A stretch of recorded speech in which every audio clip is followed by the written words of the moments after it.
Salut les artisans et bonjour à tous ceux qui vont regarder cette vidéo. Aujourd'hui, nous nous retrouvons pour une vidéo dans laquelle je vais parler de la RE 2020. Mais avant de commencer, je tiens à vous parler de la formation que j'ai créée et qui s'adresse aux futurs créateurs d'entreprises et aux artisans qui sont déjà en activité et qui souhaitent se développer.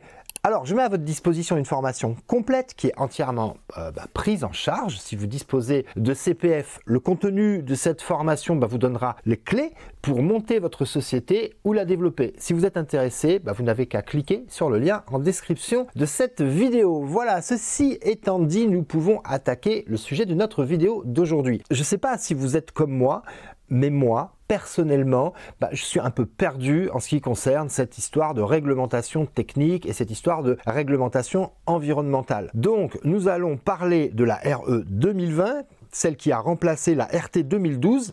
La RE 2020 n'est autre que l'abréviation de réglementation environnementale. Je vais vous exposer dans les actualités importantes liées à cette RE 2020 et je finirai par vous expliquer en quoi elle est différente de la RT 2020. Ce sont toutes ces questions auxquelles je vais apporter des réponses concrètes afin de vous éclairer. Nous le savons, aujourd'hui, le monde va très vite et il n'est pas toujours évident pour nous qui travaillons dans le bâtiment de nous tenir à jour en plus de diriger une entreprise. Donc c'est la raison d'ailleurs pour laquelle je vous conseillerais de vous rapprocher d'autres artisans et de vous réunir entre artisans afin de partager entre vous des connaissances à ce sujet. J'en profite pour vous dire que cette vidéo a été réalisée en partenariat avec un réseau d'artisans auquel j'appartiens depuis 2014. Il s'agit du réseau Synertiel. Il y a sans doute dans votre région un réseau Synertiel, il y a sans doute une branche de ce réseau. Si vous voulez pas rester tout seul dans votre coin, je mets là aussi un lien en description de la vidéo si vous voulez rejoindre ce réseau et ne pas rester tout seul. Vous verrez qu'il y a plein d'autres avantages d'intégrer le réseau Synertiel. Allez, on continue sur la RE 2020. La réglementation environnementale a été mise en place en 2021 et concerne les bâtiments neufs. Elle a pour but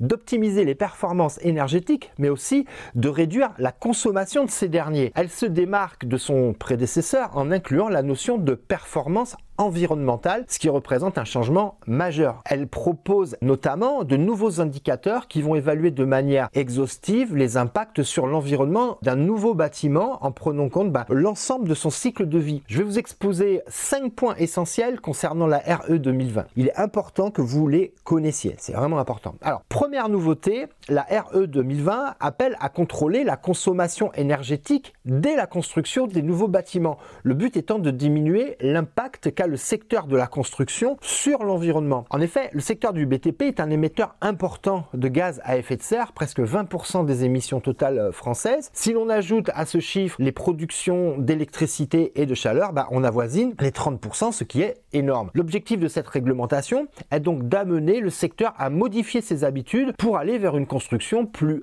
verte. Ensuite, pour ceux qui se rappellent de la RT 2012, nous retrouvons l'indicateur BBio. Alors, qu'est-ce que l'indicateur BBio? Il s'agit du besoin climatique. Il constitue l'indicateur clé de cette nouvelle réglementation. Sa fonction est d'évaluer l'efficacité en termes d'énergie. Il prend en compte pour cela le chauffage, le refroidissement et l'éclairage du bâtiment. Donc, dans la RE 2020, le BBio est réduit de 30% par rapport à celui annoncé dans la RT 2012. Alors concrètement, quelles sont les mesures mises en place pour en finir avec les énergies fossiles? Pour rappel, les énergies fossiles sont des énergies non renouvelables et qui contiennent du carbone. Les plus célèbres sont le charbon, le gaz naturel, le pétrole, le gasoil, tout ça, c'est des énergies fossiles. Il y a un double enjeu arbitré par la RE 2020. Il s'agit dans un premier temps de consommer moins, mais aussi de consommer mieux en arrêtant d'utiliser les énergies fossiles dont j'ai parlé. C'est la raison pour laquelle les chaudières à gaz ont disparu depuis l'été 2020. Vous n'avez plus le droit d'en mettre dans les bâtiments neufs. Vous avez pu constater également que les chaudières à fioul sont interdites dans le neuf bien sûr, mais également dans la rénovation. On ne peut plus changer sa chaudière au fioul. Parlons maintenant de l'objectif de la neutralité carbone. La RE 2020 est une réglementation qui vise à être appliquée étape par étape parce que comme vous le savez, les habitudes ont la peau dure dans le bâtiment. C'est pour cela que la transition doit se faire progressivement. Je vais vous donner les 4 dates clés que vous avez à retenir. 2024, une diminution des émissions de gaz à hauteur de 15% dans le BTP et la fin de l'utilisation des énergies fossiles dans le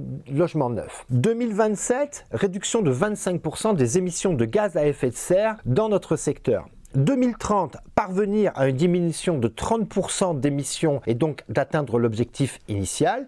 2050, neutralité carbone, c'est-à-dire consommer ce que la planète peut supporter. Dernier point, la prise en compte du confort d'été et des situations de canicule. Vous l'aurez sans doute compris, les nouveaux bâtiments, en plus d'assurer un confort en hiver en consommant peu, doivent garantir le maintien de la fraîcheur en été. Et cela sans avoir recours à la climatisation qui est très énergivore. Voilà, je vous ai donc présenté les principaux enjeux de la RE 2020. Vous comprenez donc qu'elle est plus ambitieuse que l'était la RT 2012 et que quelques changements importants ont été mis en place. J'espère que vous avez pris note de ces informations en tant que chef d'entreprise ou artisan parce que c'est vraiment important et c'est ce qui va conditionner notre avenir, tout simplement l'avenir de notre métier. Voilà, si vous avez apprécié cette vidéo et son contenu, n'hésitez pas à laisser un petit pouce bleu et à donner votre avis sur la RE 2020 en commentaire. Je vous lirai. En attendant, je vous dis à bientôt pour une nouvelle vidéo et toujours plus de conseils pour les artisans. Bye bye!